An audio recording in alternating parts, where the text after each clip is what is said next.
Hello friends, this is Bhavna. Welcome to our challenge of Vision IAS Magazine Challenge 2023. आज हम इसमें करेंगे अपना 8th topic global assessment of soil carbon in grasslands. Sorry, ये वाला topic हमने कल कर लिया था कवर, ठीक है। आज हम करेंगे अपना ऑर्गेनिक फार्मिंग सर्टिफिकेशन वाला टॉपिक, ठीक है ना। सबसे पहले आपको पता ही है, आपको अपने साथ मैगजीन या ऑनलाइन पढ़ रहे हैं तो ऑनलाइन लैपटॉप में या फ़ोन में अपना वो मैगजीन खोल लीजिए, ठीक है। तभी आपको अच्छे तरीके से अंडरस्टैंडिंग हो पाएगी। चलो स्टार्ट करते हैं। इससे पहले मैं बता दूं थोड़ा इस प्रोग्राम के बारे में। हमने जो 2024 के लिए ये vision IAS magazine challenge start किया है, इसमें हम फरवरी से लेकर दिसंबर तक सभी मैगजीन्स को कवर करेंगे, फरवरी 25 तक, ठीक है ना। चलो आज के हम टॉपिक को स्टार्ट करते हैं। हमारा टॉपिक क्या है आज का? Organic farming certification, right. Let's start. मैं पहले आपको बता देती हूँ इसमें हमने क्या क्या पढ़ना है। इसमें सबसे पहले हम देखेंगे कि ये न्यूज़ में क्यों है टॉपिक। उसके बाद देखेंगे कि ऑर्गेनिक फार्मिंग क्या होती है, उसके बेनिफिट्स क्या हैं, क्या क्या चैलेंजेस आ रहे हैं ऑर्गेनिक फार्मिंग से रिलेटेड, ठीक है ना। उसके बाद कुछ स्टेप्स जो गवर्नमेंट के द्वारा लिए गए हैं, राइट। चलो अब न्यूज़ में क्यों है वो देखते हैं।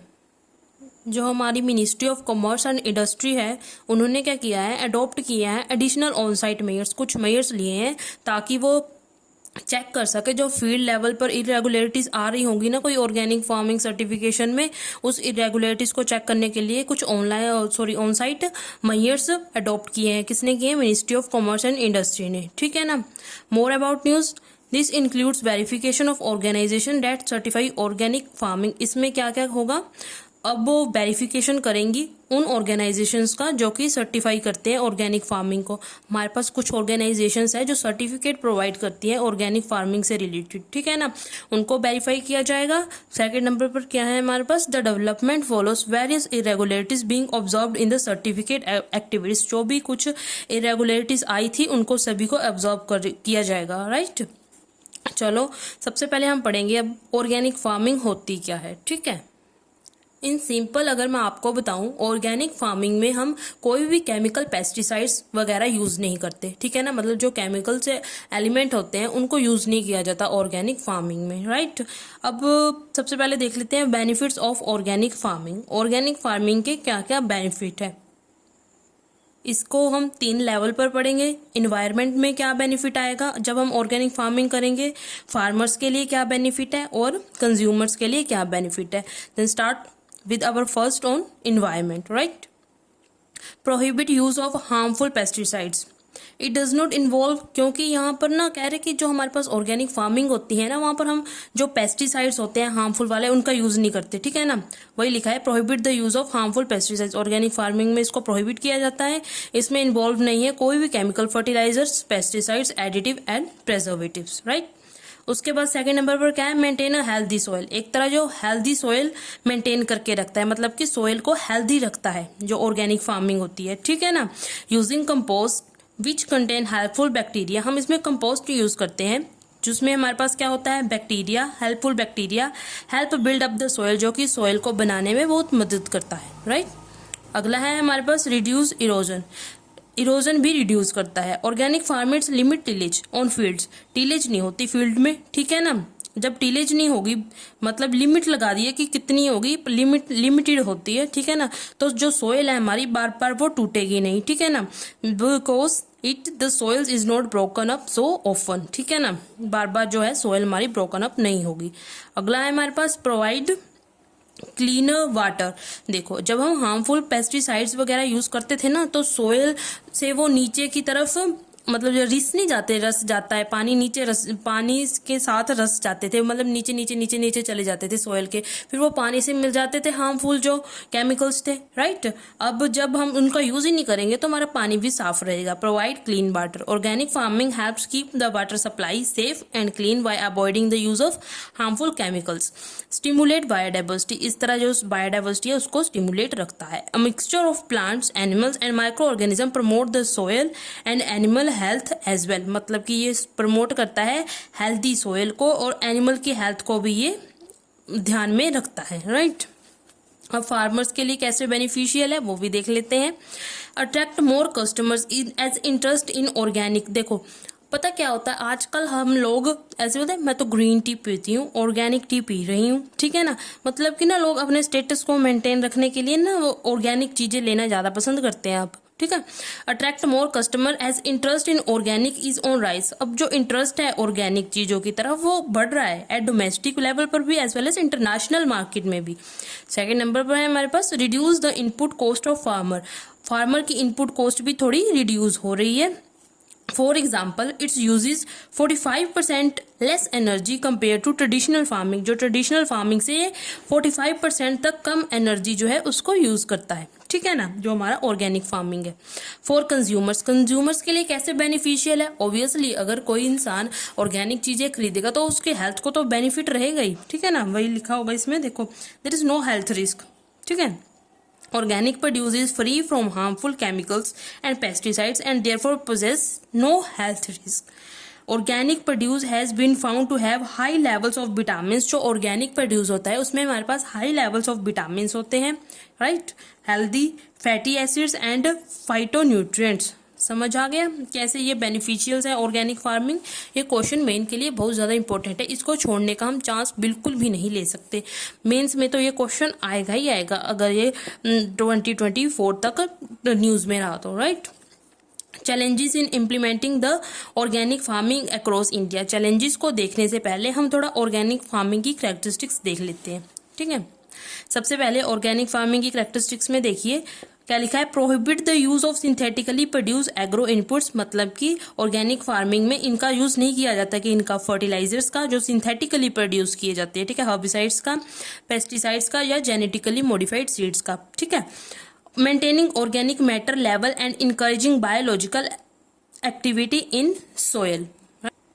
जब हम जो हार्मफुल केमिकल्स हैं उनको यूज़ नहीं करेंगे तब हमारे पास क्या होगा, ऑर्गेनिक मैटर का जो लेवल है वो भी मेंटेन रहेगा और ये फर्दर इनकरेज करेगा बायोलॉजिकल एक्टिविटीज़ को सोयल में। मैं आपको समझाती हूँ, देखो जैसे हम केमिकल्स वगैरह यूज़ कर रहे हैं, ठीक है ना, तो थोड़ा तो वो जो नीचे माइक्रो ऑर्गेनिज्म होते हैं सोयल में उनको इफेक्ट तो करते हैं, ठीक है ना, उनको इफेक्ट करेगा। जो छोटे छोटे माइक्रो ऑर्गेनिजम्स होते हैं ना नीचे, जो डिकम्पोजर्स होते हैं, वो ना जो हमारे प्लांट्स एंड लीव्स होते हैं ना उनको डिकम्पोज करने का काम करते हैं, ठीक है ना। जब हम हार्मफुल केमिकल्स यूज़ करते हैं तो वो भी मर जाते हैं, ठीक है ना।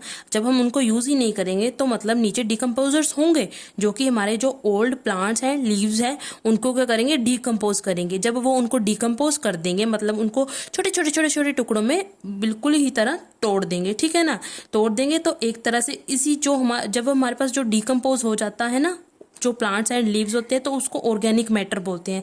इस तरह हमारे पास ये जो ऑर्गेनिक मैटर का लेवल है उसको मेंटेन करके रखता है, समझ आ गया। उसके बाद हमने यूज नहीं किए केमिकल्स, उसने क्या किया, मेंटेन किया ऑर्गेनिक मैटर लेवल, ठीक है ना। ऑर्गेनिक मैटर लेवल कैसे मेंटेन हुआ, क्योंकि बायोलॉजिकल एक्टिविटी हमारे पास बढ़ गई डिकम्पोजर्स के कारण, ठीक है ना। फिर क्या हुआ, using relatively insoluble nutrient source made available to the plants by the action of soil micro organism. मैं आपको इसको एक छोटे अलग मेथड से समझाती हूँ। ये देखिए मैंने ऊपर लिखा है, आपको शायद दिखाई दे रहा होगा, the tiny creature in the. अब देखो, अब उन्होंने ऊपर क्या कर दिया था, डिकम्पोज कर दिया था, मतलब कि जो प्लांट्स वगैरह थे, लीव्स वगैरह थे, उनको छोटे छोटे पार्टिकल्स में तोड़ दिया था। अब जो tiny creature in the soil help plants to get food, मतलब कि वही जो डिकम्पोजर थे उन्होंने तोड़ दिए, एक तरह से उन्होंने हेल्प की किसकी, प्लांट्स की, to get the food that would otherwise be hard to eat. जो अगर वो डिकम्पोज ना करते उन चीज़ों को तो वो प्लांट्स के लिए उनसे न्यूट्रिएंट्स लेना थोड़ा डिफिकल्ट था, ठीक है ना, प्लांट्स के लिए वो ईजी नहीं था, ठीक है ना, वो इसको खा नहीं सकते थे ऐसे। इसलिए वही लिखा है टाइनी क्रिएचर, वही डिकम्पोजर्स इन द सोयल जो होते हैं वो हेल्प करते हैं प्लांट्स को टू गेट फूड, वही न्यूट्रिएंट्स, फूड यहाँ पे nutrients, to get food nutrients that would on the otherwise, जो कि कह रहे अदरवाइज जो हो प्लांट्स के लिए वो खाना इतना आसान नहीं होता। These creatures change the food into a form that plant can easily use to grow big and strong. इसका कहने का मतलब है कि जो ये डिकम्पोजर होते हैं वो उसको जो उनका फूड होता है उनको छोटे छोटे टुकड़ों में तोड़ देते हैं ताकि प्लांट उनको आसानी से ले सके, मतलब उनसे न्यूट्रिएंट्स जो है प्लांट्स ले सके और खुद को ग्रो कर सके और स्ट्रॉन्ग बना सके। समझ में आ गया, ये लिखा है। हम कहाँ से स्टार्ट किया था, हम यूज़ नहीं करेंगे केमिकल चीज़ों का, नहीं करेंगे तो हमारी बायोलॉजिकल एक्टिविटी इंक्रीज होगी, बायोलॉजिकल एक्टिविटी इंक्रीज होगी तो जो हमारे पास डिकम्पोजर ने जो डिकम्पोज की थी चीज़ें, उनसे जो न्यूट्रिएंट्स है वो आसानी से ले पाएंगे कौन, प्लांट्स। ठीक है, अब देखो एक तरह से हमारे पास अब क्या होगी, इफेक्टिव रिसाइकलिंग होगी organic material including crop residue and livestock manures. ठीक है ना, जब हमारे पास डिकम्पोज हो जाएंगी वो चीज़ें, जैसे प्लांट्स वगैरह डिकम्पोज हो जाएंगे तो वो किसी काम में आ जाएंगे। ठीक है, तो वो उनको प्लांट्स ले लेगा, एक तरह से उनकी रिसाइकलिंग हो गई यहाँ पे, इससे इफेक्टिव रिसाइकलिंग हुई ऑर्गेनिक मैटर की including crop residues and livestock manures, right. फिर उसके बाद क्या हुआ, weed disease and pest control relying primarily on crop rotation, natural predator diversity etcetera. मतलब कि जो वीड, जो अननेसेसरी प्लांट्स जो हमें नहीं चाहिए होते, वो diseases and pest control relying depend primarily on crop rotation, कि चीज़ों को जो है मतलब जो क्रॉप्स लगाई हैं उनको बीमारी नहीं होती, जो डिसीजेज लगेंगी या नहीं, वहाँ पर जो अनवांटेड प्लांट्स है वो होंगे या नहीं, वो डिपेंड करते हैं ऑन क्रॉप रोटेशन। अगर हम क्रॉप रोटेशन मतलब रोटेशन वाइज क्रॉप्स लगाएंगे तब इनके चांसेस जो हैं वो कम हो जाते हैं। ठीक है ना, इनके चांसेस कैसे कम हो जाते हैं क्रॉप रोटेशन से, पता चांसेस कैसे, मान लो अगर आपने एक साल में एक वो लगाई क्रॉप, दूसरे साल में दूसरी क्रॉप लगाई, तीसरे साल में तीसरी, तो थोड़ा जो हमारे पास बग्स होते हैं मतलब को जो नीचे हार्मफुल बग्स होते हैं वो कंफ्यूज हो जाते हैं, एक मेरा फूड कौन सा था, इस साल में कोई और आ गया, उस साल में कोई और आ गया। ठीक है ना, एक और बात देखो, अगर हमने अलग डाइवर्सिटी भी इनको रोक के रखती है। देखो अगर हमने एक ही जगह पर अलग अलग प्लांट्स लगा ले, ठीक है ना, मान लो मैंने यहाँ पर है, देखो अलग अलग, पेन ही नहीं चढ़ना मेरा, तो रुको पेन लेके आती हूँ।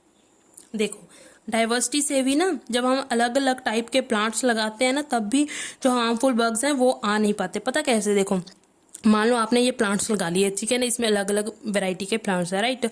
अब जो हार्मफुल बग्स हो गए ना, उनका जो फेवरेट वाला होगा ना, उसको ढूंढना थोड़ा डिफिकल्ट हो जाएगा। मान लो उसने एक पेड़ पर लग गया वो, ठीक है ना, एक जो क्रॉप है उसमें लग गया वो हार्मफुल बग होगा, वैसे ही दूसरे जब प्लांट पे या क्रॉप पे जाएगा तो उसको ना वो शायद उसको पसंद ना आए, ठीक है, उसको कड़वा लगे, ठीक है। इस तरह जो चांसेस होते हैं बग्स के वो कम हो जाते हैं जब हम ऐसे डाइवर्सिटी में जो क्रॉप्स है तो वो लगाते हैं, राइट। उसके बाद है कंजर्वेशन, इस तरह हम कंजर्वेशन करते हैं वाइल्ड लाइफ की एंड नेचुरल हैबिटाट्स की, इस तरह हम वाइल्ड लाइफ को, नेचुरल हैबिटाट को कंजर्व कर रखते हैं, राइट। होप आपको समझ आ गया होगा, राइट। उसके बाद हम करेंगे अब ये वाला टॉपिक, अगला क्या नाम है इसका, difference between the organic farming and natural farming. पहले हम सिमिलैरिटीज देख लेंगे और उसके बाद डिफरेंसेस देख लेंगे। देखो both are non chemical system of farming, दोनों में, ऑर्गेनिक में भी नेचुरल फार्मिंग में हम केमिकल्स वगैरह यूज नहीं करते, right. They are based on diversity, दोनों में ही हम डाइवर्सिटी के तौर पर जो है वो क्रॉप्स लगाते हैं, ठीक है ना, मतलब अलग अलग क्रॉप्स लगाते हैं। On farm biomass management and biological nutrient cycle, किस किस पर बेस्ड है, डाइवर्सिटी पर, फार्म बायोमास मैनेजमेंट पर। फार्म बायोमास मैनेजमेंट का मतलब वही है कि जो क्रॉप्स हार्वेस्टिंग के बाद जो उसके पत्ते वगैरह बच जाते हैं, या तो हम उसको कंपोजिट में यूज कर देते हैं, या तो कंपोजिट में हमारे यहाँ उसको मैल कहा जाता है कि खेतों में मैल डाल दो भाई, ठीक है ना, कंपोजिट के रूप में यूज कर देते हैं, या तो हम उसको जो एनिमल्स को फीड कर देते हैं, किसी टाइम ना पत्ते डाल देते हैं एनिमल्स को खाने के लिए। इस तरह जो बायोमास है वो मैनेज हो जाता है, ठीक है ना। एंड बायोलॉजिकल न्यूट्रिएंट साइकिल हमने ऊपर पढ़ा ही था, बायोलॉजिकल न्यूट्रिएंट साइकिल वही कि जब वो नीचे सॉइल में जो डिकम्पोजर के कारण डिकम्पोज हो जाते हैं, उसके बाद फिर वो न्यूट्रिएंट, उनके से न्यूट्रिएंट्स जो है वो ले लिया जाता है प्लांट्स के द्वारा, राइट। Biological nutrient recycling. उसके बाद है कि और क्या है इसमें, डाइवर्सिटी पता लग गया, नॉन केमिकल है, दोनों ही किस पर बेस्ड है, diversity on farm biomass management पर और बायोलॉजिकल न्यूट्रिएंट साइकिल पर। थर्ड नंबर पर है diversity rotation multiple cropping and resource cycling, मतलब कि डाइवर्सिटी वही लिखा है ऊपर वाले घुमा के लिखते हैं, इसमें मेन की है जो ये वाले, ठीक है। उसके बाद हमारे पास डिफरेंसेस क्या है ऑर्गेनिक फार्मिंग में, नेचुरल फार्मिंग में। सबसे पहले देखो ऑर्गेनिक फार्मिंग में ना open for the use of arm organic and biological inputs, मतलब कि हम फार्म राइट, मतलब कि जो एक्सटर्नल इनपुट्स कहने का मतलब है इन शॉर्ट कि हम एक्सटर्नल इनपुट यूज़ कर लेते हैं इसमें, लेकिन नेचुरल फार्मिंग में हम किसी भी प्रकार का एक्सटर्नल इनपुट यूज़ नहीं करते। इसमें हम बाहर से कुछ मिनरल्स वगैरह कभी किसी का टाइम मंगवा लेते हैं, ठीक है ना, इसमें ऐसा नहीं करते। Does not allow genetically modified seeds, इसमें जेनेटिकली मॉडिफाइड सीड्स हम यूज़ नहीं करते या प्रोडक्ट्स उनमें यूज़ नहीं करते। इसमें ऑन फार्म इनपुट बेस्ड, इसमें हम सिर्फ फार्म इनपुट बेस्ड देसी काऊ बस इन्हीं का यूज़ करते हैं, ठीक है ना। Open for micro nutrients correction through the use of minerals, वही इसमें मिनरल्स वगैरह यूज कर लेते हैं, ठीक है ना। जब हमारे पास जो प्लांट वगैरह है अगर उनको कुछ डिसीज वगैरह लग जाए तो हम बाहर से कुछ मिनरल मंगा लेते हैं, जब प्लांट कमजोर लगे तो बाहर से मिनरल दो ताकि उसको न्यूट्रिएंट मिले, right. Biomass recycling through mulching, यहाँ पर ना जो बायोमास है उसकी रिसाइकलिंग होती है थ्रू मल्चिंग। मल्चिंग पता क्या होता है, जब हमारे पास वो पत्ते वगैरह नहीं होते, जैसे पत्ते हो गए या वुड चिप्स होगी, अब हम ना उसको ना पूरी सोइल में ना एक बिखेर देंगे, ठीक है ना। It is like giving the soil protective blanket, जैसे ब्लैंकेट नहीं होता, ब्लैंकेट की तरह ना उसको बिछा देंगे सोइल के ऊपर, ठीक है ना, किसको, लीव्स को और वुड चिप्स को एक्सेट्रा, ठीक है ना। उसके बाद इससे क्या होगा, जो हमारी सोइल है ना वो और कोजी हो जाएगी, ठीक है ना। यहाँ पर मैंने मल्चिंग की डेफिनेशन है, अगर आपको बाद में समझ नहीं आई तो यहाँ से देख लेना, ठीक है ना।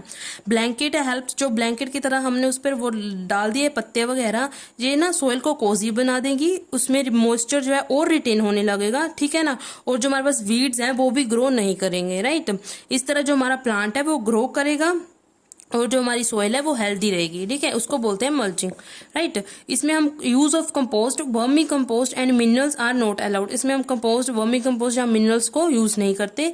Evolving markets are yet to be developed, यहाँ पर अभी मार्केट्स इवॉल्व अभी तक नहीं हुई है, ठीक है लेकिन ऑर्गेनिक फार्मिंग में मार्केट्स इवॉल्व हो चुकी हैं, right. Widely popular global market देखो 132 बिलियन US डॉलर की भी मार्केट बन चुकी है ऑर्गेनिक फार्मिंग से रिलेटेड, राइट। अब चैलेंजेस क्या है in implementing the organic farming across India, भाई देखो क्या क्या चैलेंजेस आ रहे हैं। Organic farms yield are significant, जो इसके द्वारा यील्ड होती है ना वो लो होती है, मतलब इतनी प्रोडक्शन नहीं हो पाती, राइट। उसके बाद लो ऑर्गेनिक मैन्योर अवेलेबिलिटी, मैन्योर की जो अवेलेबिलिटी है वो भी क्या है हमारे पास कम है, right. Low organic manure availability, organic manure भी हमारे पास थोड़ा कम मिलता है। अनप्रेडिक्टेबिलिटी ऑफ वेदर को प्रेडिक्ट नहीं किया जा सकता भाई इंडिया में, यहाँ तो इस बार तो बुरा ही हाल हो गया वेदर से, ठीक है। हमारे यहाँ तो बारिश ही नहीं हो रही अभी तक, एक बार हुई थी तो इतनी ज़्यादा हो रही थी। Pressure on existing natural habitats, हाँ भाई प्रेशर जो है एग्जिस्टिंग नेचुरल हैबिटाट्स पर और बढ़ जाएगा, राइट। अगर large number of farmer were switch to organic practices, अगर ज़्यादा लोग ऑर्गेनिक प्रैक्टिसेस करने लगे तो जो बचे कुछ जंगल है उसको भी करके साफ ऑर्गेनिक प्रैक्टिस करने लगे तो नेचुरल हैबिटेट तो लॉस होगा ही, ठीक है ना। वहाँ से जो लोग रहते थे उनको भी डिस्प्लेस करना पड़ेगा, ठीक है, जो जानवर रहते थे उनको भी, इस तरह हमारा हैबिटेट भी लॉस होगा। इम्पैक्ट फूड सिक्योरिटी को भी इम्पैक्ट करेगा, देखो, राइट।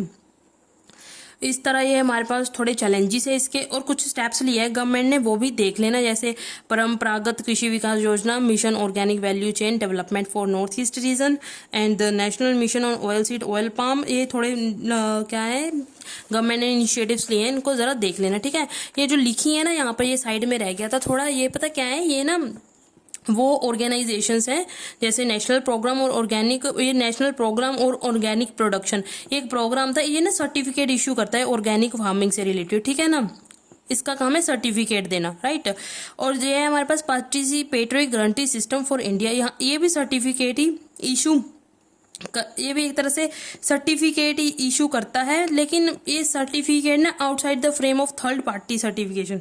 मैं आपको समझाती हूँ, इसमें पता क्या होता है, जो भी इंडिविजुअल है अगर वो फार्मिंग कर रहा है, ठीक है ना, अगर फिर ना वो उसको ना रजिस्टर करवाना पड़ेगा एक पर्टिकुलर वेबसाइट से, ठीक है ना, जो गवर्नमेंट के द्वारा दी गई है वेबसाइट से, उसको उसमें ना रजिस्टर करवाना पड़ेगा। जब वो उसमें जाएगा तब वो देखेगा, अपने डिस्ट्रिक्ट को सिलेक्ट करेगा, राइट। जब वो अपने डिस्ट्रिक्ट को सिलेक्ट करेगा तो वहाँ पर वो देखेगा बहुत सारे इंडिविजुअल्स हैं यहाँ पर, राइट, जो उसके डिस्ट्रिक्ट से बिलोंग करते हैं, ठीक है।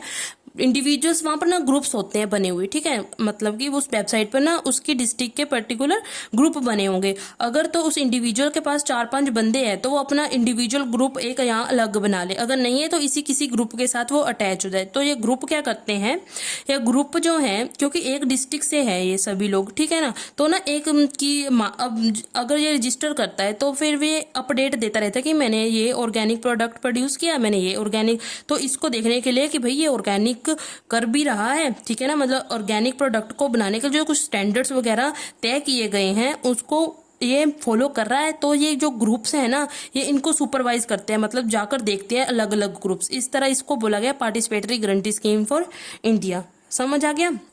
उसके बाद है जैविक भारत। इसमें ना एक मोटो होता है, मोटो क्यों, logo sorry, the logo communicate adherence to, ये अगर किसी प्रोडक्ट पर ये लोगो है ना तो इसका मतलब है कि ये ऑर्गेनिक स्टैंड, इसने जो प्रोडक्ट है ना इसने सभी जो ऑर्गेनिक स्टैंडर्ड्स हैं उनको फॉलो किया है। द लोगो कम्युनिकेट करता है कि एडहेरेंस हुआ है नेशनल ऑर्गेनिक स्टैंडर्ड्स का, राइट।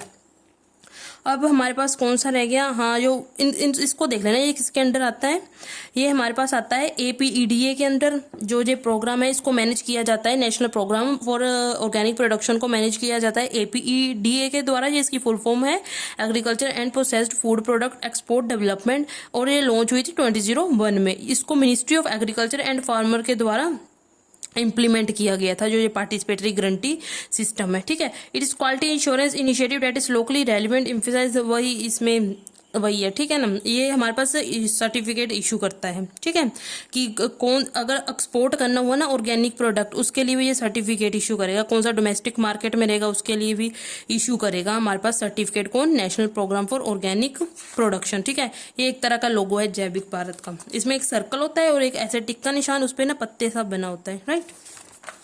या दिस इज द, आगे क्या है हमारे पास, इंडिया रैंक फर्स्ट, ये रह गया, India rank first number of organic farmers and 9th in the area of under, India का भाई पहला नंबर आया ऑन द ऑर्गेनिक फार्मर्स में। India rank first in the number of organic farmers and 9th in the term of area under the organic farming, ठीक है ना, area में 9th, farmers में फर्स्ट।